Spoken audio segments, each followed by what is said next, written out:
जय हिंद दोस्तों, मेरा नाम है अंकित सिन्हा और फैसेट्स ऑफ यूपीएससी में आपका स्वागत है। तो जैसा कि मैंने आपसे कहा था, थीम वाइज्ड पीवाईक्यू बेस्ड सीरीज की बात करेंगे। दोस्तों, आपसे एक रिक्वेस्ट रहेगी कि इस वीडियो में मैं आपको कंप्लीट प्रीवियस ईयर क्वेश्चंस की इंपॉर्टेंस बताऊंगा और इस वीडियो के बाद आपको समझ आ जाएगा कि क्यों लोग कहते हैं कि प्रीवियस ईयर क्वेश्चंस की इंपॉर्टेंस है, क्योंकि ना केवल हम इस पर बात करेंगे बल्कि हम क्वेश्चंस के माध्यम से इन चीज़ों को देखेंगे। तो आपसे एक रिक्वेस्ट रहेगी कि वीडियो में आप एंड तक बने रहें। मैंने कभी किसी वीडियो के लिए नहीं कहा है कि आपको एंड तक देखना है, बट इस वीडियो के लिए ज़रूर कहूँगा क्योंकि ये वीडियो कंप्लीट चेंज ला देगा आपके थिंकिंग प्रोसेस में। तो वीडियो के स्टार्टिंग में ही मैं कह देता हूं, at the end of this video you will be fearless about history और I will prove it. Let's see. ये जो क्वेश्चन है ये सिविल सर्विसेज 2023 में पूछा गया। वन बाय वन हम क्वेश्चन को डिस्कस करेंगे और हम एंशिएंट हिस्ट्री से शुरुआत कर रहे हैं। तो एंशिएंट हिस्ट्री का ये जो टॉपिक है, साउथ इंडिया से संबंधित एंशिएंट हिस्ट्री के बारे में पूछा गया है कि कोरकाई, पोम्पुहार और मुछीरी क्या थे। क्या ये कैपिटल सिटीज थे? क्या ये बंदरगाह थे, पोर्ट थे? क्या ये आयरन और स्टील मेकिंग के सेंटर थे, केंद्र थे, या जैन तीर्थंकर के श्राइन्स थे? आंसर डिस्कशन से पहले ये क्वेश्चन देखिए, ये सीडीएस 2021 का क्वेश्चन है। पूछा गया कौन सा एक इंपॉर्टेंट पांड्य पोर्ट था जो कि अपने पर्ल्स के लिए, मोतियों के लिए संगम पोएम और ग्रीक अकाउंट्स में जिक्र देखा गया इस पांड्य पोर्ट का। ऑप्शन है मुछीरी, कोरकाई, पुहार और अरिकामेडु। ऑप्शंस ध्यान से देखिए। आगे बढ़ते हैं। ये जो सवाल है ये यूपी पीसीएस में पूछा गया है। आपसे पूछा गया कि कौन से जो संगम पोर्ट्स है ये वेस्टर्न कोस्ट में थे, यानी पश्चिमी तट में थे। क्या क्या है हमारे पास ऑप्शंस में? कोरकाई, पुहार, तोंडी और मुछीरी। कोड के बेसिस पे आपको आंसर करना था। आंसर वगैरह तो सब ठीक है, उस पर तो हम बात करेंगे ही जैसा कि करते आ रहे हैं, बट अगला सवाल आप देखिए। ये सिविल सर्विसेज 1999 का क्वेश्चन है। आपसे पूछा गया था गुप्ता पीरियड के टाइम पे ट्रेड हैंडलिंग के लिए कौन सा पोर्ट था। पोर्ट पे फोकस करिए। ऑप्शन थे ताम्रलिप्ति, भड़ोच, कल्याण और काम्बे। ये सिविल सर्विसेज 2001 का क्वेश्चन है। आपसे पूछा गया था कि कौन सा जो पोर्ट है, कौन सा जो बंदरगाह है, ये बाबुल मक्का यानी गेट ऑफ मक्का के नाम से मुगल पीरियड में जाना जाता था। ये भी ऑब्जर्व करिएगा कि इस पीरियड के बारे में आपसे पूछा जा रहा है। इनिशियल क्वेश्चन में एंशिएंट हिस्ट्री से था, उसके बाद आपसे पूछा गया लास्ट वाले क्वेश्चन में कि गुप्ता पीरियड के टाइम पे ट्रेड हैंडलिंग के लिए कौन सा पोर्ट था, जबकि हम यहाँ पे देख रहे हैं कि इसमें पूछा गया आपसे मुगल पीरियड के टाइम पे कौन सा पोर्ट था। आगे बढ़ते हैं। इस क्वेश्चन को देखिए, ये सिविल सर्विसेज 2020 के प्रीलिम्स का क्वेश्चन है। आपसे गुप्ता डायनेस्टी के बारे में पूछा गया कि घंटसाला, कदूरा और चौल ये क्या थे। ये तो आंसर इसका पोर्ट्स है, वो तो अभी हम बात करेंगे ही, बट आप ऑब्जर्व करिए इन क्वेश्चंस में कि आपसे पोर्ट के बारे में काफ़ी सारे क्वेश्चन सिविल सर्विसेज में पूछे जा रहे हैं। अब ये क्वेश्चन देखिए, इसमें आपको पोर्ट दिए गए थे और ये किस कारण से जाने जाते हैं। ये सवाल भी 2023 का था, यानी बिल्कुल लेटेस्ट वाला जो पेपर हुआ है प्रीलिम्स का, उसमें ये सवाल था। अब ये तो रिसेंट वाले पोर्ट्स हैं, लेकिन हमने देखा कि अलग अलग पीरियड से, जैसे एंशिएंट पीरियड में गुप्ता डायनेस्टी के 2 सवाल जो पोर्ट से संबंधित रहे। इसके बाद हमने आगे देखा कि मुगल पीरियड के पोर्ट से भी ऊपर क्वेश्चन पूछा गया। ईस्टर्न कोस्ट, वेस्टर्न कोस्ट, इस तरीके से भी क्वेश्चन पूछे गए। नाउ आप अगला सवाल देखिए। पूछा गया है कि काकातिया किंगडम के टाइम पे कौन सा एक इंपॉर्टेंट सी पोर्ट था। अगेन पोर्ट ही पूछा गया है। ऑप्शन थे काकीनाडा, मोटूपल्ली, मछलीपट्टनम और नेल्लूरू। आगे बढ़ते हैं।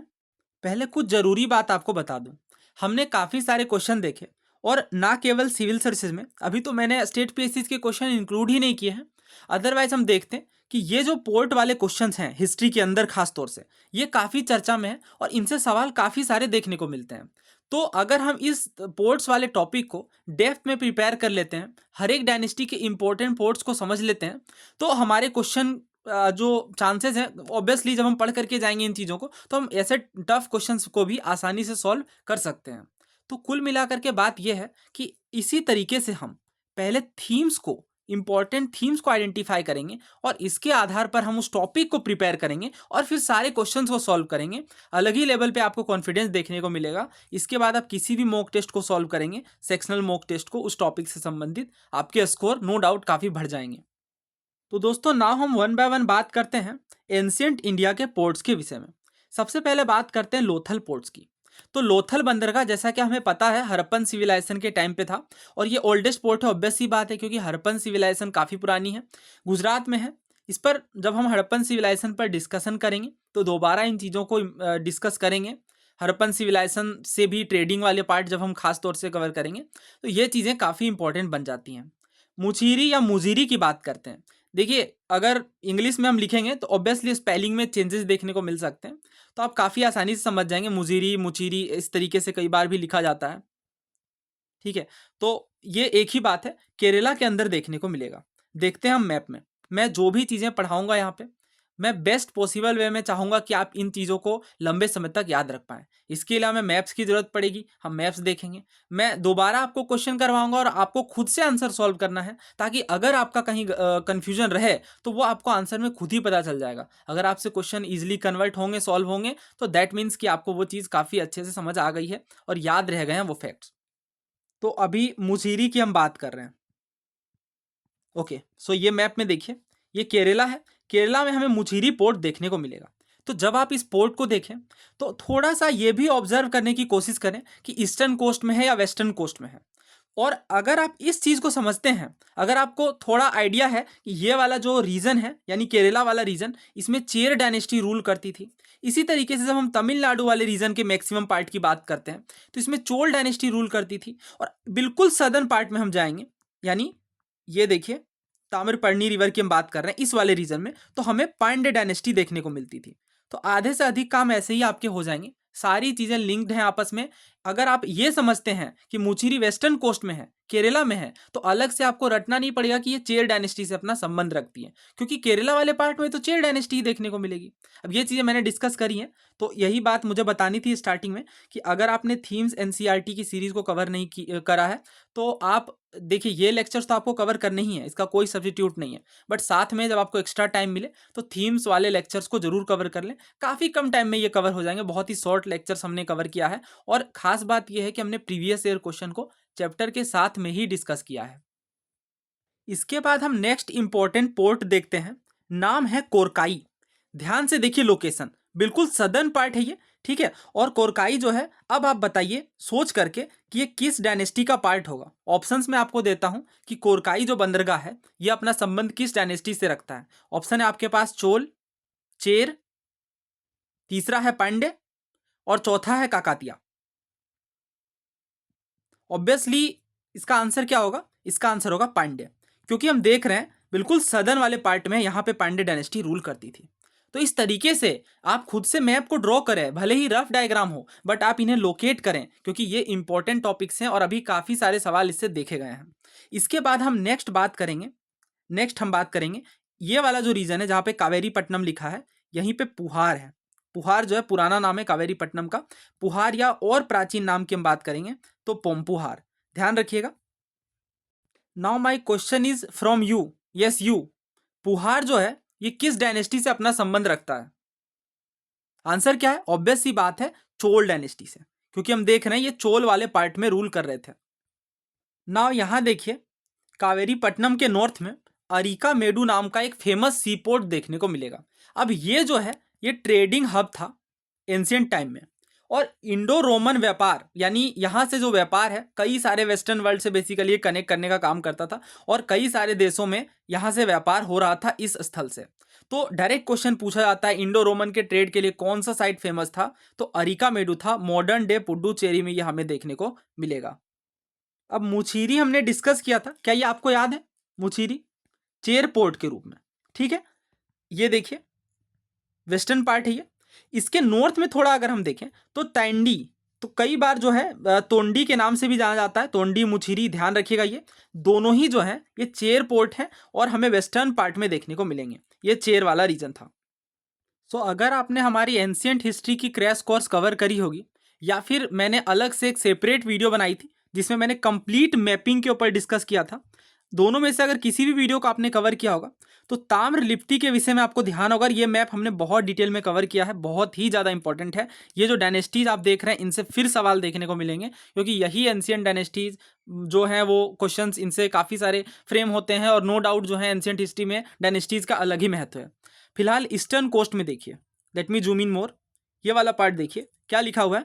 ताम्रलिप्ति लिखा हुआ है। ताम्रलिप्ति, ताम्रलिप्ति, ताम्रलिप्ति जो है ये ईस्टर्न मोस्ट पोर्ट था। जैसा कि हमने मैप में भी देखा, ग्रेको रोमन ट्रेड के लिए ये बहुत ज़्यादा फेमस था। ताम्रलिप्ति, ताम्र का मतलब होता है तांबा यानी कॉपर, और लिप्ति का मतलब है एम्बेडेड यानी बेसिकली कॉपर वगैरह से एसोसिएटेड है, ट्रेडिंग के विषय में है, तो ट्रेडिंग से ही रिलेटेड चीज़ें हमें देखने को मिलेगी। जब आप नाम को समझ लेते हैं तो और लंबे समय तक चीज़ें याद रहती हैं। ये मैप थोड़ा अनक्लियर सा है, स्टिल मैं नाम बता देता हूँ।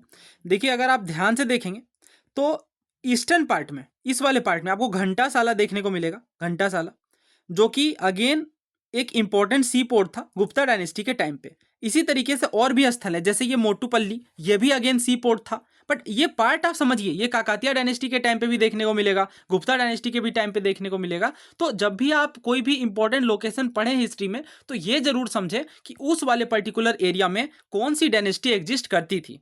ठीक है, इसी तरीके से जब हमने अभी घंटासाला की बात करी, इस वाले पार्ट में आपको चौल देखने को मिलेगा। वो सब चीज़ें मार्क नहीं है, क्योंकि इसके बाद हाँ ये देखिए धरनी कोटा है, मोटुपल्ली तो हमने डिस्कस कर ही लिया। तो ये जो लोकेशंस हैं, जो मैपिंग है, ये ज़्यादा ज़रूरी हो जाती है। ये नहीं कह रहा मैं कि आप जो पढ़ करके जाएंगे वहाँ से सर्टेन क्वेश्चन निकल ही जाएंगे, बट अगर इनसे क्वेश्चन आते हैं, और बहुत बड़ा टॉपिक ये नहीं है, हालांकि अगर आप फर्स्ट टाइम इसे पढ़ रहे हैं तो आपको ये थोड़ा कॉम्प्लिकेटेड लग सकता है कि कितने सारे फैक्ट्स हैं, बट वीडियो के एंड तक आप देखेंगे आपको सारी चीज़ें याद हो जाएंगी। कैसे? क्वेश्चंस के माध्यम से। नाउ अब आप आंसर करिएगा। कोरकाई, पोम्पुहार, मुछीरी। आप लोकेशन वाइज, ये तो अब ठीक है, हमने ये तो आसान है अब हमारे लिए क्योंकि हमने ये चीज़ें पढ़ी है, बट ये पोम्पुहार, पुहार, कावेरीपट्टनम, चोल डायनेस्टी मैपिंग हमने कर ली है। कोरकाई अभी हमने देखा था, बिल्कुल सदर्न पार्ट में पांड्या डायनेस्टी से संबंधित है। मुछीरी आपको याद होगा, चेरा वाले पार्ट में। अच्छा, मुछीरी के नॉर्थ में मैंने एक और पोर्ट बताया था, क्या आपको ध्यान है? सोचिए क्या था वो? तोंडाई। तोंडी और मुछीरी दोनों किससे संबंधित है? चेरा से। कौन से पार्ट में? ऑब्वियस सी बात है, जब मैंने चेर डायनेस्टी की बात करी है तो हमें इस वाले पार्ट में केरल में देखने को मिलेंगे। क्या है ये? पोर्ट्स हैं। ठीक है, आगे बढ़ते हैं। हाँ, ये क्वेश्चन देखिए, ये आप अगेन खुद से सॉल्व करिए। क्या कहा जा रहा है? संगम पोयम्स में और ग्रीक अकाउंट्स में कौन सा पांड्य पोर्ट जो है ये पर्ल्स के लिए फेमस था? पांड्य डायनेस्टी की बात कही गई है, तो क्या हम मुछीरी के साथ जाएंगे? बिल्कुल नहीं, मुछीरी हमने देखा ये चेर डायनेस्टी से अपना संबंध रखती है। कोरकाई की बात हमने करी, ये पांड्य डायनेस्टी से। पुहार जो है, पुहार या पोम्पुहार, चोला से। और अगेन अरिका मेडू भी नो डाउट जो है चोल का ही पार्ट माना जाएगा। ठीक है, तो आंसर क्या होगा? Option B, Korkai. अब ये क्वेश्चन तो बहुत पहले ही पूछा गया था, स्टेट पीएससी का क्वेश्चन है। तो अब स्टेट पीएससी में जो भी इंपॉर्टेंट स्टेट के पीएससी हैं, उन्हें थीम वाइज, टॉपिक वाइज आपको कवर करने की नीड है, बट ये आपको करने की जरूरत नहीं पड़ेगी क्योंकि मैं आपके लिए कर रहा हूँ यहाँ पे मेहनत। सारे टॉपिक, सारे देखिए, सारा क्वेश्चन स्टेट पीएससी का भी नहीं करना है, ये आपको ही पता है, ना ही सारे जो है ये सीडीएस वगैरह के करने हैं। केवल वही टॉपिक, वही थीम कवर करना है हमें जो हमारे सिविल सर्विसेज के लिए रिलेवेंट होगा। तो इस वजह से ये जो पीडीएफ है ये आप डाउनलोड कर सकते हैं टेलीग्राम से, बट वीडियो जरूर देखें क्योंकि नो डाउट एक्स्ट्रा इन्फॉर्मेशन वाली जो बात रहेगी कई सारी, और इसके अलावा बहुत सारी चीज़ें मैं एक्सप्लेन करता हूँ, और लिंकेज भी आपका इसके साथ ही बनेगा। इस क्वेश्चन को फिलहाल आप अटेम्प्ट करिए। आपसे पूछा गया, ध्यान दीजिए, पूछा गया वेस्टर्न कोस्ट के बारे में कि वेस्टर्न कोस्ट में सिचुएटेड पोर्ट कौन सी रहेंगी? संगम डायनेस्टी अपने आप में, अभी हम देखेंगे भी कि कितने सारे क्वेश्चन पूछे गए हैं संगम डायनेस्टी से। So let's see in map. तो हमने कवर किया केरला वाले रीजन में, ठीक है, सबसे नॉर्थ में पहले तोंडाई, उसके बाद तोंडाई के साथ है मुचीरी।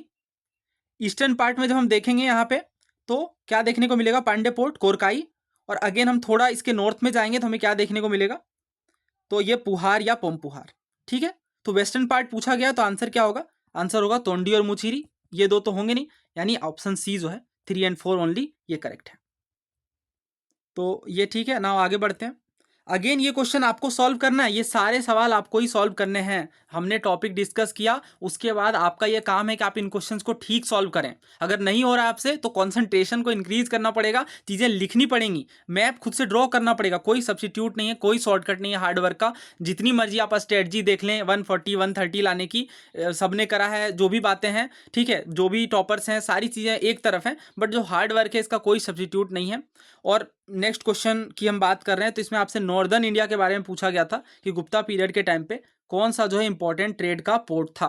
तो ऑब्वियस सी बात है, आंसर क्या होगा? नॉर्दर्न इंडिया की बात की गई, हमने अभी कवर करा, ताम्रलिप्ति। आंसर क्या? ऑप्शन है। बाकी के सदर्न इंडिया के पोर्ट्स हैं। आगे बढ़ते हैं। हाँ, ये मैंने लिख दिया। नेक्स्ट देखिए, हाँ, ये स्पेसिफिक फैक्ट हमने अलग से डिस्कस नहीं किया है। मुगल पीरियड के टाइम पे हमें पूछा गया कौन सा पोर्ट जो है बाबुल मक्का था, यानी गेट ऑफ मक्का था। अब थोड़ा आइडिया लगाइए कि क्यों बोलते होंगे गेट ऑफ मक्का। तो इसका जो आंसर है, ये टॉपिक, ये पर्टिकुलर पोर्ट हमने अलग से डिस्कस नहीं किया क्योंकि हमने बस अभी एंशियंट पोर्ट्स को ही डिस्कस किया है। इसका आंसर है वैसे सूरत। देखिए जो सूरत है ये गेटवे था ट्रेड के लिए, नो डाउट सूरत गुजरात में है और वेस्टर्न पार्ट के लिए, वेस्ट एशिया के लिए गल्फ ऑफ हॉर्मूज से होकर के ट्रेडिंग होती थी। सूरत को गेट ऑफ मक्का भी इसलिए कहते हैं क्योंकि काफ़ी सारे जो पिलग्रिम शिप्स हैं ये यहीं से सेलिंग स्टार्ट करते थे, इस वजह से गेट ऑफ मक्का कहते हैं। आंसर इसका ऑप्शन डी है। ये क्वेश्चन काफ़ी हैवी अमाउंट में केबीसी में भी पूछा गया था और स्टेट पीएससीज में अभी हाल के सालों में मैंने काफ़ी ज़्यादा ये क्वेश्चंस को देखा है, तो रिपीट होते हैं नो डाउट क्वेश्चंस।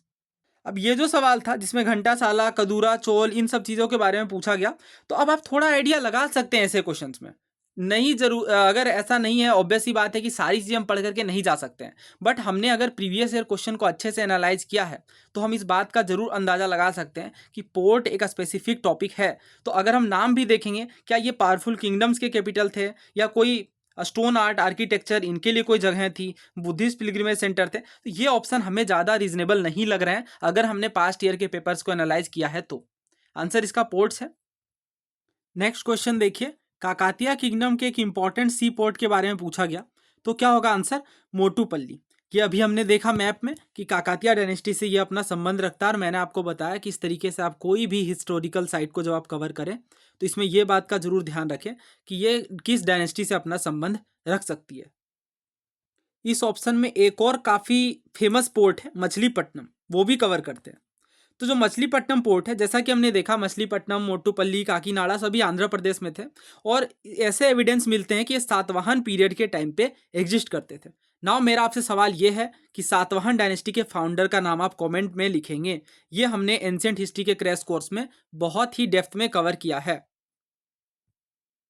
तो ये तमिलनाडु हिस्ट्री, सभी इंपॉर्टेंट बुक्स में आपको ये टेबल देखने को मिल जाएगी। ये मैंने पीडीएफ में ऐड कर दिया है, यहाँ से आप पढ़ सकते हैं। ऑब्वियस सी बात है, पांड्य की कैपिटल मदुरई थी, कोरकाई थे पोर्ट।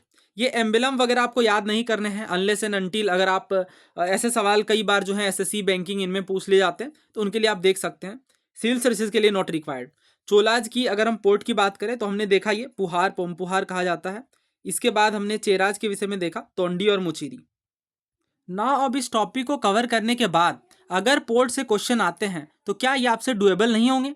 ये सारी एक्स्ट्रा बातें मैंने लिख दी है। मदुरई किनकी कैपिटल थी? पांड्याज की थी। पोर्ट वगैरह क्या थे? Ivory working. ये सारी बातें, कावेरी पट्टनम, पुहार, ठीक है। तो इन्हें आप अपने हिस्से से पढ़ सकते हैं और रिवीजन के लिए नो डाउट इंपॉर्टेंट है। ना हम अगले जो क्वेश्चन है, अगले थीम की ओर बढ़ेंगे। वो है कि जब आपसे इंपॉर्टेंट साइट्स के बारे में पूछा जाए तो क्या किस तरीके के क्वेश्चन बनते हैं। ये जो क्वेश्चन है ये सिविल सर्विसेज 2019 का है। आपसे पूछा गया है कि कौन सा हड़प्पन साइट नहीं है। ऑप्शन है हमारे पास चनहुदड़ो, कोट दीजी, सोहगोरा और देसालपुर। तो अभी जितने भी एंशियंट पोर्ट्स थे उस क्वेश्चन के माध्यम से हमने कवर कर लिया, बट हड़प्पन साइट्स के लिए ऑलरेडी हमने थीम्स एनसीईआरटी का जो पहला चैप्टर है उसमें काफ़ी डेप्थ से चीज़ें कवर करी हैं। प्लेलिस्ट में लिंक है, आप जरूर देखें, क्योंकि 50 से भी ज़्यादा सवाल हड़प्पन सिविलाइजेशन के ऊपर यूपीएससी के द्वारा विभिन्न परीक्षाओं में पूछे गए हैं। अगर आप उन क्वेश्चंस को नहीं कवर करते हैं तो मान करके चलिए कि हड़प्पन साइट से क्वेश्चन आएगा तो गलत होने के चांसेस काफ़ी ज़्यादा बढ़ जाएंगे। बट अगर आप इन क्वेश्चंस को कर लेंगे तो आप समझ जाएंगे कि हड़प्पन साइट से किस तरीके से क्वेश्चन आ रहे हैं। हड़प्पन सिविलाइजेशन के क्वेश्चन आपसे इजीली कवर हो जाएंगे। इस क्वेश्चन के आंसर की तो हम बात करेंगे ही, बट फिलहाल मैं आपको ये सवाल दिखाना चाहता हूँ। ये जो क्वेश्चन है ये 1998 का पूछा गया सवाल है। आपसे पूछा गया है कि कौन सा जो एंशियंट रिकॉर्ड है वो एक सबसे प्राचीन रिकॉर्ड है, अर्लीस्ट रिकॉर्ड है, जिसमें फूड ग्रेन्स यानी खाद्यान्न को प्रिजर्व करके रखने की बात देखने को मिलती है जब देश में क्राइसिस की सिचुएशन देखने को मिले। ऑप्शन है इसके Sohgaura copper plate, Rummindei pillar edict, Prayag Prashasti और Mehrauli pillar inscription of Chandra. तो आंसर और डिस्कशन से पहले ये ऑप्शन गौर करिए, सोहगोरा। यहाँ देखिए अगला जो सवाल है 1998 वाला, यहाँ देखिए सोहगोरा।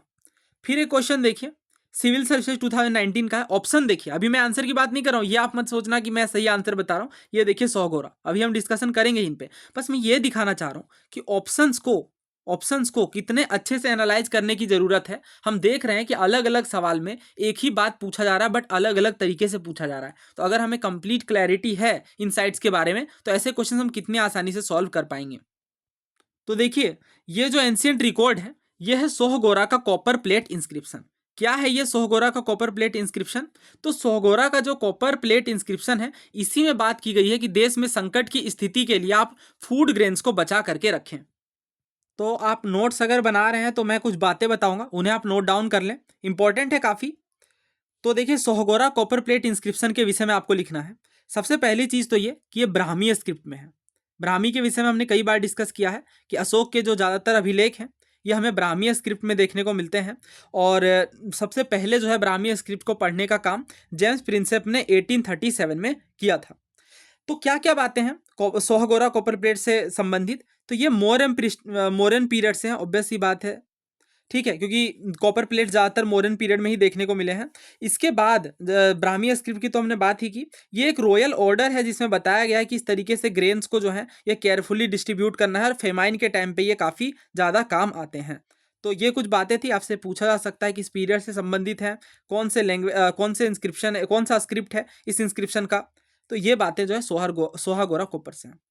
अब इस क्वेश्चन को देखिए, कौन सा हड़प्पन साइट नहीं है? ऑब्वियस सी बात है कि सोहागोरा जो ये हमने कॉपर प्लेट के टाइम पे देखा है, मॉडर्न पीरियड से संबंधित है, ठीक है। तो इसका मतलब ये हड़प्पन साइट नहीं है। बाकी के तीनों हैं, देसालपुर, चनहुद्रो, कोटदीजी, ये सारे बहुत फेमस ही हड़प्पन साइट्स हैं, बट सोहागोरा नहीं है। तो अगर आप उस क्वेश्चन को कवर करके जाते हैं, आपको तुरंत स्ट्राइक कर जाएगा कि सोहागोरा तो हमने मॉडर्न पीरियड के टाइम पे पढ़ा है, ये तो फेमाइन से रिलेटेड है और हड़प्पन साइट नहीं है। तो इस कारण से आंसर सी है और दोनों क्वेश्चन आपस में लिंक्ड हैं। तो मैं जो आपको बातें बता रहा हूँ कि आपको इस वीडियो के बाद इस वीडियो को देखना है, वो सारी लिंक्स डिस्क्रिप्शन बॉक्स में है। और अगर आप उन्हें नहीं कवर कर रहे हैं तो फिर वही बात है, अधूरा ज्ञान बहुत खतरनाक होता है। तो जब मैंने आपसे कहा कि अगर आप जब हम ऑब्वियस सी बात है, जब हम इंडस वैली सिविलाइजेशन की बात कर रहे हैं तो इंडस वैली सिविलाइजेशन पे आए हुए क्वेश्चंस कवर करना जो है रेलिवेंट हो जाता है, इंपॉर्टेंट हो जाता है। और जो बातें आपको नहीं लग रही उन्हें आप नोट डाउन करें, रिविजन करें, तब आप मान करके चलते हैं। क्योंकि हिस्ट्री इतना वास्ट है, समझ ही नहीं आता कौन सी बुक पढ़ें। पढ़ते भी तो हमें लगता नहीं कि इस पार्ट से क्वेश्चन पूछेंगे। तो प्रीवियस ईयर क्वेश्चन में टाइम देना सबसे बेस्ट रिजल्ट देगा। अच्छा, ये क्वेश्चन देखिए अगेन, ये जो क्वेश्चन है ये इंस्क्रिप्शन के ऊपर है और इंस्क्रिप्शन में भी बहुत सारे सवाल हैं, तो उन्हें भी हम कवर करेंगे। हालांकि एक वीडियो हमने कवर करी है इंस्क्रिप्शन के ऊपर, जब हम सीडीएस की एनालिसिस कर रहे थे हिस्ट्री सेक्शन की, तो उस टाइम पे इंस्क्रिप्शन पे सवाल आए थे और मैंने सारे ही यूपीएससी के इंस्क्रिप्शन वाले क्वेश्चंस को कवर करवा दिया था। तो या तो आप उस वीडियो को देख लें या वेट करें, इंस्क्रिप्शन पर हम सारे questions one by one cover करेंगे। अब ये क्वेश्चन मैंने इसलिए लिया है स्टार्टिंग वाले लेक्चर में, क्योंकि ये जो सवाल है ना, ये 6th एनसीईआरटी से है। अब 6th, 7th, 8th, इन 3 एनसीईआरटीज के कुछ सेक्शन से सवाल पूछे जा रहे हैं हिस्ट्री में। वैसे 2-3 साल पहले तो काफ़ी ज़्यादा पूछे जाते थे, अभी कम पूछे जा रहे हैं, बट नो डाउट रेलेवेंस है और इनमें टाइम देना भी आपको बेटर रिजल्ट देगा। 9 और 10 के आपको कवर नहीं करने हैं, वो तो आपको स्टैंडर्ड सोर्सेज में मिल जाएंगे, बट इनमें कुछ एक्स्ट्रा बातें हैं। अच्छा, सवाल पहले समझते हैं, इस क्वेश्चन को समझते हैं। देखिए क्या कहा गया है, जो अपने रिलीजियस सेक्ट की बड़ाई करता है, प्रेज करता है, या दूसरे सेक्ट को ब्लेम करता है, किसी भी कारण से करता हो, या तो अपने सेक्ट को लेकर के उसे बहुत ज़्यादा डिवोशन हो, या फिर अपने जो सेक्ट है इसे ग्लोरीफाई करने का प्रयास करता हो, तो ऐसे केस में वो अपने ही सेक्ट का नुकसान पहुंचाता है। मान लीजिए क्वेश्चन आपने पहले कभी नहीं पढ़ा है और ये क्वेश्चन हमें एग्जाम में डायरेक्टली दिखता है, तो हम किस तरीके से सोचेंगे? अशोक, समुद्रगुप्त, हर्षवर्धन, कृष्णदेव राय। तो उस केस में हमें लगेगा कि इंस्क्रिप्शन तो ज़्यादातर अशोक के ही हम पढ़ते हैं, और भी नो डाउट बहुत सारे रूलर्स हैं जिनके इंस्क्रिप्शन हमें देखने को मिलते हैं, बट इस तरीके से रिलीजियस टॉलरेंस वाला एलिमेंट दिख रहा है। और रिलीजियस टॉलरेंट वाला साफ तौर से हम देख सकते हैं कि अशोक की जो फिलोसॉफीज हैं उनमें हमें धम्म देखने को मिलता है, रिलीजियस टॉलरेंस देखने को मिलता है। और अगर आपने अशोक के अभिलेख पढ़े होंगे तो आपको याद होगा कि जो मेजर रॉक एडिक्ट है उसमें साफ तौर से लिखा गया है कि किसी पर्टिकुलर दिन वीक के हिंसा नहीं करनी है, किसी भी तरह का कोई हिंसा नहीं देखने को मिलेगा। तो इस तरीके की जो टॉलरेंस वाली बात है, रिलीजियस सेक्ट वाली बात है, सभी लोग दूसरे धर्मों का सम्मान करेंगे, ये सारी जो बातें हैं ये अशोक के अभिलेख से संबंधित हैं। अब ये आप देखिए 6th एनसीईआरटी को, अशोक का क्या मैसेज है अपनी जनता को। तो अशोक जो राजा हैं, किंग हैं, जो कि मौर्यन डायनेस्टी से अपना संबंध रखते हैं, इन्होंने क्या कहा? Each one should respect the others religion. हर किसी को दूसरे धर्म का सम्मान करना चाहिए। If one praises one's own religion while criticising another's, one is actually doing greater harm to one's own religion. यानी अगर कोई अपने धर्म की बड़ाई करता है और दूसरे धर्म का क्रिटिसिज्म करता है, तो खुद के ही धर्म के साथ ज्यादा नुकसान कर रहा है।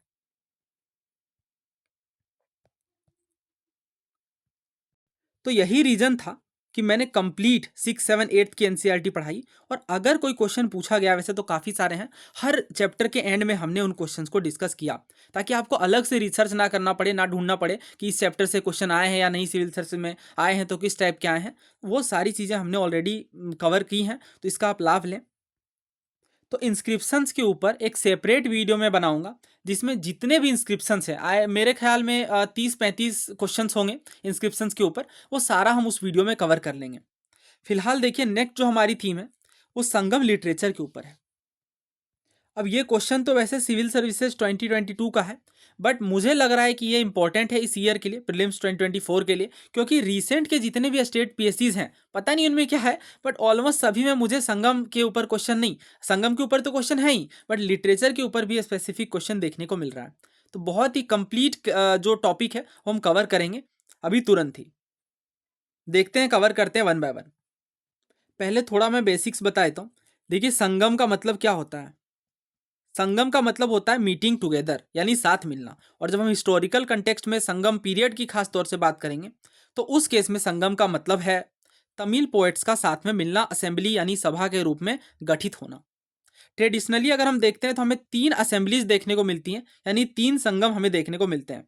ये टर्म डायरेक्टली कई बार पूछ ली गई है एग्जाम्स में, तो ध्यान रखिएगा, ठीक है। एक एक बात जो भी मैं लिख रहा हूँ स्लाइड्स में, इनके ऊपर आपको क्वेश्चंस देखने को मिलेंगे। हाँ, तो 3 असेंबलीज की हम बात कर रहे थे, 3 असेंबलीज की। पूछा जाता है कि किनके पेट्रोनेज में थी, तो याद है आपको क्या, पांड्या डायनेस्टी के बारे में हमने डिस्कस किया था। कैपिटल क्या थी पांड्याज की, मदुरई। सो दोस्तों, जब हम संगम लिटरेचर की बात करते हैं, थोड़ा संगम पीरियड को समझ लेते हैं, तो 3rd सेंचुरी बीसी से लेकर 3rd सेंचुरी एडी वाला टाइम पीरियड देखने को मिलेगा। हिस्ट्री में डायनेस्टी के ब्रीफ सेंचुरी वाले टाइम आपको याद रखने ही होंगे, और इसका सबसे अच्छा तरीका यह है कि आप एक बार टाइमलाइन समझ लें। तो टाइमलाइन के लिए मैं एक वीडियो लाता हूँ, ठीक है। 2 वीडियोज मुझे फिलहाल बनाने हैं इंस्क्रिप्शन और टाइमलाइन के ऊपर, मुझे ध्यान है। तो ये जो टाइमलाइन है, टाइमलाइन जब आप एक बार समझ लेंगे कि हाँ, इस वाले सेंचुरी में ये डायनेस्टी है, 2-3 सेंचुरीज तक फिर ये डायनेस्टी है, तो आपके काफ़ी काम आसान हो जाएंगे। मैं ये बात क्यों कह रहा हूँ, लेट्स सी। हाँ, जैसे अगर आप यहाँ भी देखते हैं, तो इस क्वेश्चन में भी इनफैक्ट अभी हम इस पर डिस्कस करेंगे, तब मैं आपको बताऊंगा कैसे जो है टाइमलाइन की आवश्यकता है इस सवाल में भी। हाँ, तो 3rd सेंचुरी बीसी से लेकर 3rd सेंचुरी एडी की हम बात कर रहे हैं। तो जो संगम लिटरेचर है, ये एंथोलॉजीज हैं। एंथोलॉजी का क्या मतलब है, एंथोलॉजी का मतलब होता है कि एक ऐसी बुक जिसमें बहुत सारे ऑथर्स अपने पोएम्स को स्पेसिफिकली राइट डाउन करते हैं। मतलब ये कंपाइलेशन होती है बेसिकली, अलग अलग ऑथर्स की पोएम से संबंधित या डिवोशनल सॉन्ग से संबंधित। तो जब हम एटूटो काई की बात करते हैं, एटूटो 8 से संबंधित है ना, ऐसे याद रखिएगा, ये 8 कलेक्शंस, ये संगम लिटरेचर का पार्ट है। इसके बाद 9 जो है ये पट्टू है, पट्टू का मतलब सॉन्ग होता है, ठीक है। तो 9 सॉन्ग्स हैं, 9 सॉन्ग्स 10 सॉन्ग्स में से जो 9 है, ये संगम लिटरेचर का पार्ट है। तो ये वाला ज़्यादा इंपॉर्टेंट नहीं है, पट्टू पट्टू आप भूल जाएं। बट एटूटोकाई बहुत बार एग्जाम्स में पूछा गया, बहुत टफ नहीं, बहुत सिंपल सी बात पूछी जाएगी कि एटूटोकाई क्या है, संगम लिटरेचर का पार्ट है। एटूटोकाई का मतलब होता है 8 कलेक्शंस, यानी 8 एंथोलॉजीज हैं ये, जिसमें अलग अलग ऑथर्स ने जो है पोएम्स को कंपाइल किया है। अब देखिए, इसमें 2 तरीके के पोएम्स देखने को मिलते हैं। इतना डेप्थ में मैं क्यों पढ़ा रहा हूँ अभी हम देखेंगे, ये सारे सिविल सर्विस में पूछे गए हैं। 2 तरीके के पोएम होते हैं, एक तो वो जो लव बेस्ड होते हैं, जिन्हें हम अहम कहते हैं। आई थिंक यहाँ पे टाइपो है, यस। जबकि हम दूसरे जो बात कर रहे हैं दूसरे तरीके के पोएम की, वो है पूरम। पूरम का मतलब क्या है, वॉर से संबंधित। हाँ, तो लव और वॉर दोनों तरीके के पोएम हमें देखने को मिलेंगे, अहम और पूरम। दोस्तों, ये जो हमने अभी बात करी अकम या अहम और पूरम के विषय में, तो ये जो पोएम्स हैं, ये पोस्ट संगम लिटरेचर का पार्ट है। जैसे अगर संगम पीरियड हम देखेंगे तो 3rd सेंचुरी बीसी से 3rd सेंचुरी एडी है, बट ये थोड़े बाद में, जैसे 8th सेंचुरी के आसपास जो है, ये कंपाइल की गई हैं। तो ये ध्यान रखिएगा। ये जो क्वेश्चन है सिविल सर्विसेज 2000 का है। असर्जन क्या दिया गया है देखिए, तो असर्सन में ये कहा गया, कथन में ये कहा गया है कि अहम और पूरम जो पोएम्स हैं, ये संगम कॉम्पोजिशन का ही कंटिन्यूएशन है। और कारण ये बताया गया है कि इसे पोस्ट संगम वर्क के रूप में क्लासिफाई किया गया है, इंक्लूड किया गया है, ना कि ये संगम वर्क प्रॉपर है। तो जैसा मैंने बताया, ये बाद में कंपाइल किए गए हैं 8th सेंचुरी के आसपास, इस कारण से ये पोस्ट संगम वर्क है। संगम वर्क के बाद का ये पार्ट देखने को मिल रहा है, और इस कारण से ये, हालांकि ये कंटिन्यूएशन में ही है, संगम कॉम्पोजिशन के ही अंदर आएंगे, बट संगम पीरियड के टाइम से बाहर है, कंपाइलेशन इनकी बाद में हुई है। तो ये इसका सही रीज़न है, क्योंकि यही इसका रीज़न है क्यों ये कंटिन्यूएशन में है, क्योंकि ये बाद में पोस्ट संगम वर्ग का हिस्सा है। तो आई होप आप समझ पाए होंगे। अब आपको ध्यान होगा ये जो पैटर्न है ये काफ़ी टाइम बाद पूछा गया सिविल सर्विसेज में, अभी लेटेस्ट पेपर 2023 में पूछा गया ये। तो ऐसे सवाल 2000 में काफ़ी सारे देखने को मिले हैं स्टेटमेंट में। इस वजह से कहा जाता है यूपीएससी बिल्कुल अनप्रेडिक्टेबल है, यानी किसी भी तरीके के पैटर्न पूछे जा सकते हैं। लेकिन ऐसा नहीं ये फर्स्ट टाइम पूछा गया है, ये प्रीवियस ईयर का ही पार्ट है। तो ऐसे पैटर्न को जो है आप प्रिपेयर करके चलें कि इनमें क्या क्या तरीके हैं, क्या क्या पॉसिबिलिटीज़ हैं। क्योंकि देखिए एक तरीका जो हमने प्रिपेयर कर रखा है कि हाँ अगर इसमें टफ क्वेश्चन आते हैं तो क्या एलिमिनेशन वर्क करता है। फॉर एग्जाम्पल जैसे लेट सपोज अगर हमें पता चल जाता है यहाँ, मान लीजिए ए गलत है, तो अगर ए गलत है तो देखिए हमारे तीनों ही ऑप्शन एलिमिनेट हो जाते हैं, क्योंकि ए और आर ट्रू पहले में भी कहा गया है, दूसरे में भी कहा गया है, तीसरे में भी कहा गया है। तो द थिंग इज कि अगर इन दोनों में से कोई एक भी आपको पता रहता है तो काम बन जाता है। बट अगर आप फर्स्ट टाइम देखेंगे तो मे भी आपको लगे कि जो है दोनों ही हमें पता होना चाहिए, एक्सप्लेनेशन भी पता होना चाहिए, तभी शायद हम सॉल्व कर पाएँ। तो नए पैटर्न में यही दिक्कत होती है। तो इस कारण से हर टाइप के अलग अलग तरह के सवाल प्रैक्टिस करके जाएं प्रीवियस ईयर में। तो इनमें जब आप नोट्स बनाएं तो ये सारी चीज़ें मत लिखें। जैसे अगर आपको इसका नोट्स बनाना ही तो आप सीधे लिखेंगे संगम लिटरेचर हेडिंग डाल करके, 8 टोकाई है यानी 8 कलेक्शन है, और ये टाइम मेंशन कर देंगे। इसके बाद ये भी बता देंगे कि पोस्ट संगम में हमें सिर्फ 2 वर्ड लिखना है आपको, ठीक है, अहम और पूरम। अहम का मतलब इनर होता है, यानी ये इनर फीलिंग से डील करेगा, लव वगैरह से, और पूरम का मतलब एक्सटर्नल पार्ट होता है, ठीक है। तो इस तरीके से जो है ये वॉर वगैरह से डील करता है। नाउ हम आगे कवर करेंगे। तो संगम लिटरेचर को अगेन जो है हम 2 पार्ट में देखते हैं, नैरेटिव और डायरेक्टिव। पहले मतलब समझते हैं नैरेटिव और डायरेक्टिव का। देखिए जब हम बुक में ये चीज़ें पढ़ते हैं तो हमें कई बार टर्म्स का मतलब ही बहुत अच्छे से क्लियर नहीं होता है, तो इस कारण से हमें लगता है सारी चीज़ें रटने की ही हैं।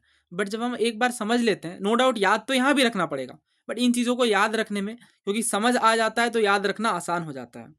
तो जब हम नैरेटिव की बात करेंगे तो नैरेटिव का मतलब होता है स्टोरी बेस्ड चीज़ें, यानी एक कहानी रहेगी और कहानी के माध्यम से उसे समझाया जाएगा।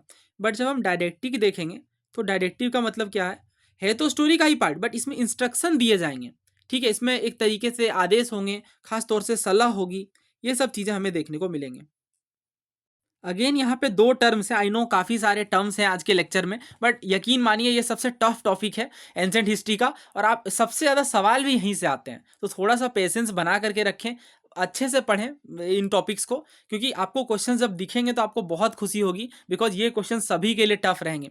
आपको भी पता है इवन टॉपर्स भी जो प्रीलिम्स क्लियर करते हैं उनके स्ट्राइक रेट हिस्ट्री में 30-40 मैक्सिमम 50% रहते हैं। तो इस वाले रेंज में जब आपको पहुँचना है तो थोड़ा एक्स्ट्रा एफर्ट इनमें लगेगा। हाँ, तो हम बात कर रहे थे नैरेटिव टेक्स्ट की। तो इनके लिए जो हम टर्म यूज़ करते हैं वो है मेलका नक्कू, और जो डायरेक्टिव वर्क्स हैं इनके लिए हम यूज़ करते हैं किलका नक्कू। अब यहाँ देखिए वर्ड सेम है, बस एम और के का फ़र्क है। तो अगर हम अल्फ़ाबेटिकली देखें तो कौन पहले आता है, एम या के? ऑब्वियस सी बात है, हमें पता है के जो है ये 11th नंबर पे है, एम 13th में। अच्छा ये चीज़ें आप सीसेट के लिए प्रिपेयर कर लें। ये चैनल तो इनिशियली मैंने सीसेट के लिए स्टार्ट किया था, ठीक है, मैं कोशिश करता हूँ सीसेट के लिए कुछ अलग से स्टार्ट करने का फ़िलहाल, बट ये आपको बहुत अच्छे से रीजनिंग में काम आएगा। आप अल्फ़ाबेट का नंबर ज़रूर ध्यान रखें। हाँ, तो के पहले आता है, ऑब्वियस सी बात है, इस वजह से एबीसीडी में डी भी पहले आता है।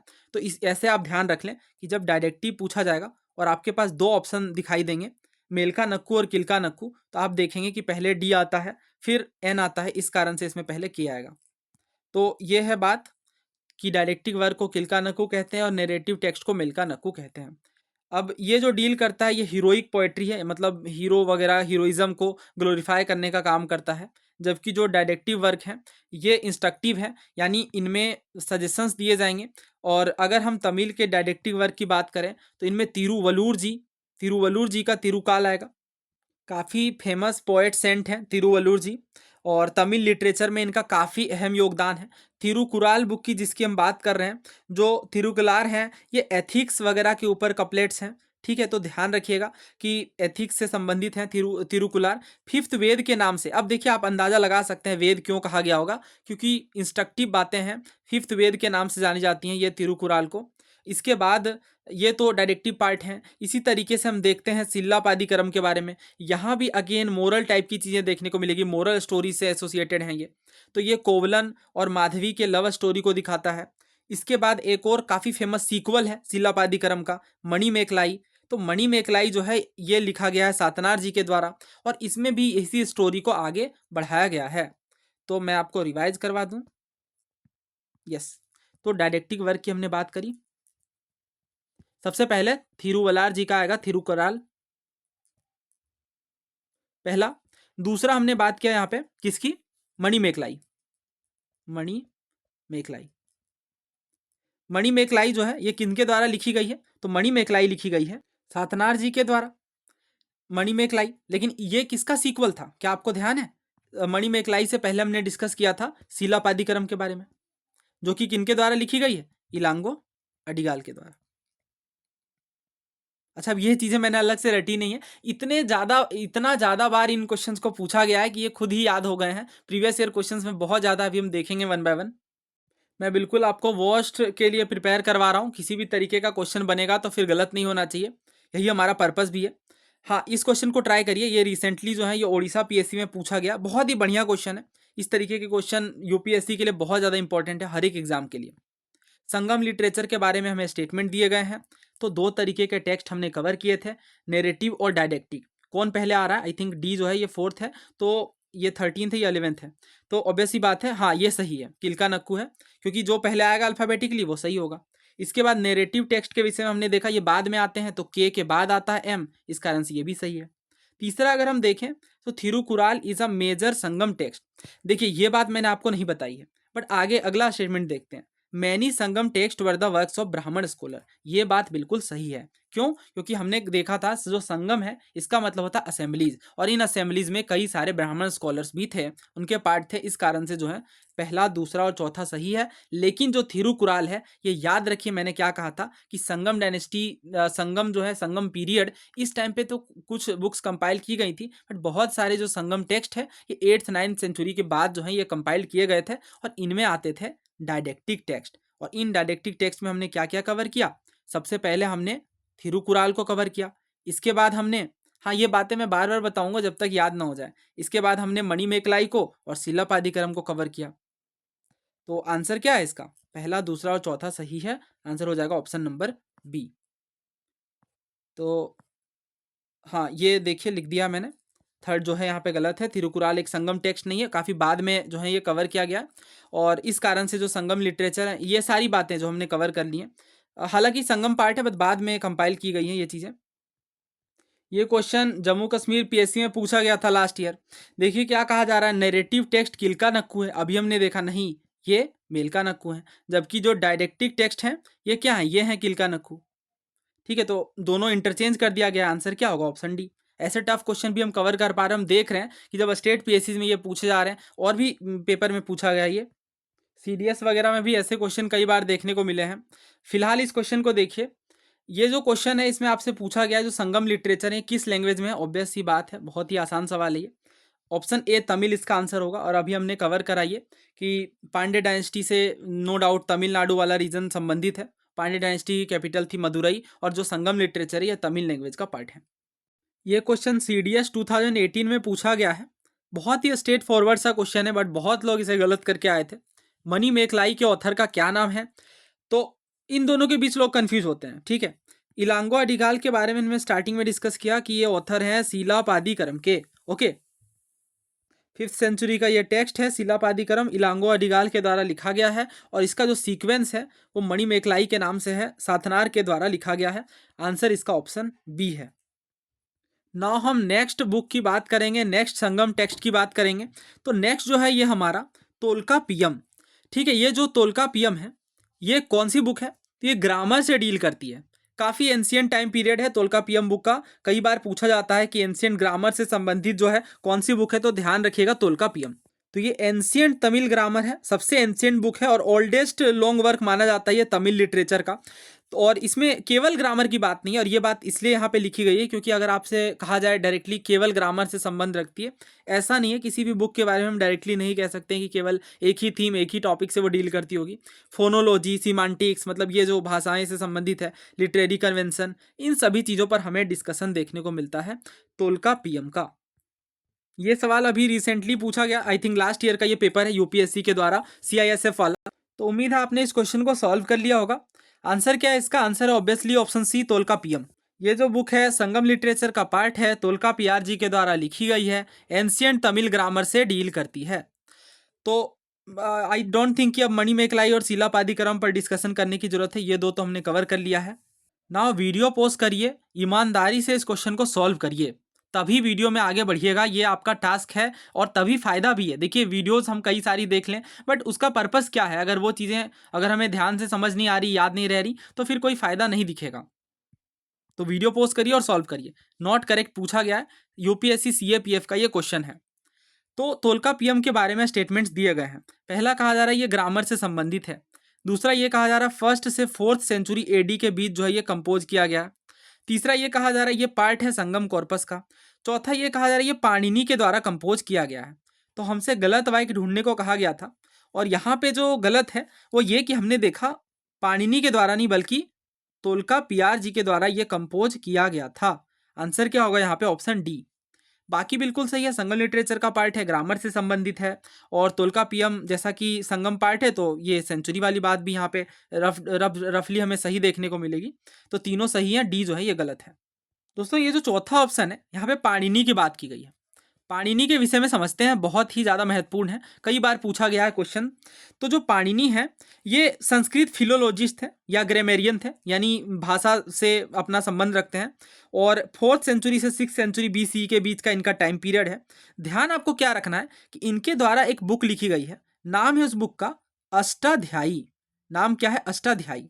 तो ये जो अष्टाध्यायी बुक है ये क्लासिकल संस्कृत का पार्ट है, यानी काफ़ी प्राचीन पुस्तक है और संस्कृत भाषा से संबंधित है।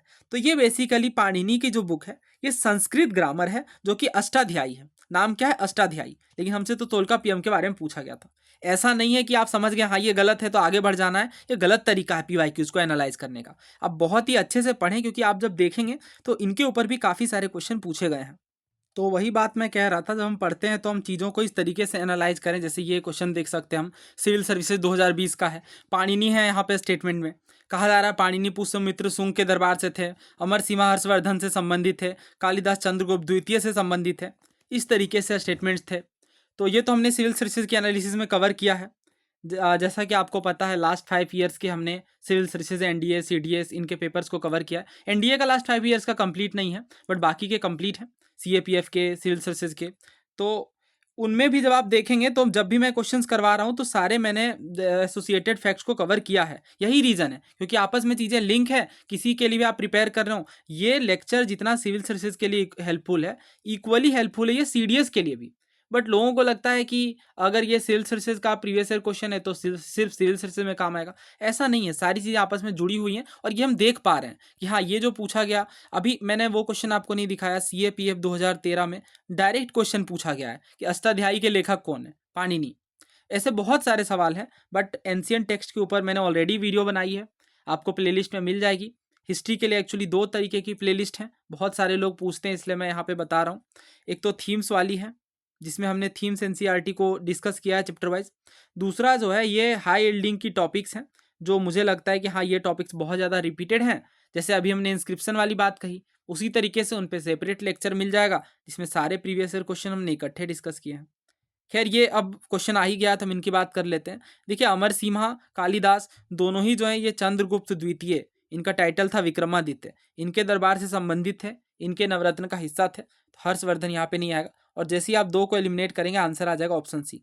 पाणिनि भी शुंग दरबार से नहीं थे, शुंग डायनेस्टी तो बाद में आती, काफ़ी बाद में। हम देख रहे हैं ये बीसी वाला टाइम पीरियड है, और जो शुंगा डायनेस्टी है ये काफ़ी बाद में आती है। ठीक है, तो इस कारण से ये गलत है। दोस्तों यहाँ हमने थिरुकुराल के विषय में बात करी, और भी कुछ टेक्स्ट हैं जो बहुत ज़्यादा इंपॉर्टेंट है, उन्हें हम कवर करते हैं। देखिए इसके बाद जो है ये 10th सेंचुरी की बुक हैं, और अलवर्स की हाइम्स हैं। ठीक है, अलवर्स कौन है, नैनार्स कौन है, इन पर हमने डिटेल में बात करी है। अगेन आप जो हमारी सीरीज़ है प्रीवियस ईयर क्वेश्चन की, उन्हें कवर कर लें। देखिए अलवर्स जो हैं, अगर आप थीम्स एनसीईआरटी को कवर करेंगे तो ये चीज़ें आपको बिल्कुल रट जाएंगी, क्योंकि कई बार हमने ये डिस्कस किया है अलवर्स और नैनार्स के विषय में। अलवर्स जो है ये विष्णु के डिवोटी हैं, भगवान विष्णु के, और जो नैनार्स हैं ये लॉर्ड शिवा के डिवोटीज़ हैं, लॉर्ड शिवा के। ठीक है, और ये भक्ति पीरियड में हम इन चीज़ों को कवर करते हैं। तो देखिए नाथ मुनि की कलेक्शन है ये, अलवर हाइम्स के नाम से, और नलईर दिव्य प्रबंधम नाम है टेक्स्ट का। 10th सेंचुरी का ये टेक्स्ट है।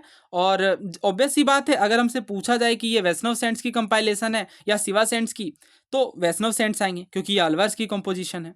इसके बाद हम देखते हैं कि इसी तरीके से भगवान शिव से भी संबंधित डिवोशनल लिटरेचर्स देखने को मिलते हैं, और ये कराईकाल अमयार जी के द्वारा है। तो ये बातें मैं इंपॉर्टेंट जो है इसे कवर करता हूँ। देखिए, हमने अलवार्स और नैनार्स दो भक्ति सेंट्स की बात करी। ठीक है, भक्ति सेंट्स के विषय में हमें पता है कि अलवार्स जो हैं ये लॉर्ड विष्णु के डिवोटी हैं, और जो नैनार्स हैं ये लॉर्ड शिवा के डिवोटी हैं। अब आपको ध्यान क्या रखना है कि दो टेक्स्ट हैं यहाँ पे, और भक्ति सेंट्स का नाम भी है। जैसे जैसे अगर हम बात करते हैं शिवा डिवोटी की, तो इनमें जो भक्ति सेंट हैं इनका नाम है कराईकल अमयार।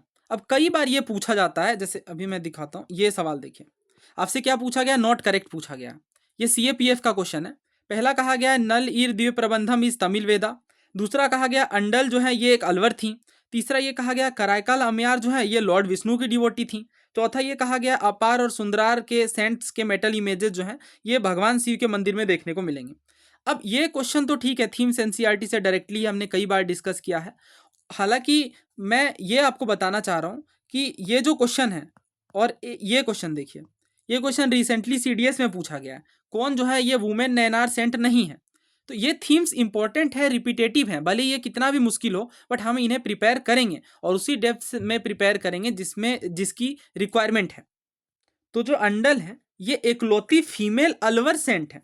अब आप सोच के बताइए कि ये लॉर्ड विष्णु की डिवोटी हुई या शिवा की। अलवर जो है ये किनके डिवोटीज थे, ये डिवोटीज थे, ऑब्वियस सी बात है, हम बात कर रहे हैं अलवार सेंट्स यानी लॉर्ड विष्णु की।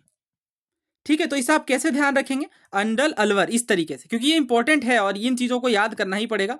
Not a women Nayanar saints, तो आंसर हो जाएगा अंडल। अब ये क्वेश्चन देखिए, क्या कहा गया, अंडल वाजा अलवर, बिल्कुल सही है। नल इर्दी प्रबंधम वाली बात भी सही है। कराईकल अमयार, अभी हमने देखा कि भगवान शिव की डिवोटी हैं, लेकिन यहाँ कह दिया गया was a devotee of Vishnu, तो ये गलत हो जाएगा। और चौथा बिल्कुल सही है, थीम्स NCERT से हैं ये स्टेटमेंट्स, वहाँ तो हमने इन चीज़ों को पढ़ाई है, इस वजह से मैंने स्पेसिफिकली ये दोनों बातें बता दी कि मे भी अगर ये रिपीट करे तो फिर बहुत मुश्किल सवाल माना जाएगा। बट ये तो हम पढ़ के रहेंगे, और रिवीजन अगर आप करेंगे, रिवीजन करने का मतलब ये नहीं है कि इन चीज़ों को हम दोबारा पढ़ लें, उनका मतलब ये है आप ऐसा लिस्ट बनाएं, ठीक है, और इस साइड लिखें अलवार नैनार, और उसके बाद आप सोचें कि हाँ, ये चीज़ें किताब बंद करके करना है, और आपको देखना है कि आपको टेक्स्ट के नाम क्या याद आ रहे हैं क्या। अगर हम यहाँ पे लिख रहे हैं कराईकाल अमयार, तो क्या आपको ध्यान आ रहा है ये अलवार है या नैनार है। अगर नैनार है लेट सपोज हाँ, अगर चलिए नैनार ही है, तो फिर लॉर्ड विष्णु के डिवोटी हैं या शिवा के हुए। ये सारी चीज़ें लिंक करके आपको पढ़नी है, क्योंकि हम देख रहे हैं कि ये जो क्वेश्चन है, नो डाउट ये यहाँ पे इंस्पायर्ड होकर के पूछ लिया गया। तो यहाँ पर तो हम अपना डिस्कशन एंड करेंगे फिलहाल के लिए। काफ़ी सारे टॉपिक्स हैं, वन बाय वन हम इसी तरीके से लेक्चर्स के माध्यम से डिस्कस करेंगे। काफ़ी मेहनत लग रही है इन चीज़ों को कंपाइल करने में, तो मैं उम्मीद करता हूँ कि आप उसे उतना प्यार देंगे जितना बाकी वीडियोज़ को आपने दिया है। आपका काम यह है कि आप मेंशन्ड वीडियो जो मैंने डिस्कस किया उन्हें आप ज़रूर डिस्क्रिप्शन बॉक्स से कवर कर लें, क्योंकि जो टास्क हैं, क्योंकि फिर वो बैकलॉग होगा और आगे जब मैं चीज़ें पूछूंगा तो फिर आप इन चीज़ों को रिकॉल करने में आपको दिक्कतें आएंगी। आप अपना सजेशन बिल्कुल दें कमेंट बॉक्स में, नो डाउट ये मुझे बाकी चीज़ों को भी इनकॉर्पोरेट करने में मदद मिलेगी इससे। तो आप अपने राय अथवा विचार कमेंट बॉक्स में मुझे बताएं इस सीरीज़ के बारे में, और बाकी किस सब्जेक्ट के लिए आप इस तरीके की सीरीज चाहते हैं यह भी बताएं। धन्यवाद, जल्द ही मिलते हैं नए वीडियो के साथ। जय हिंद।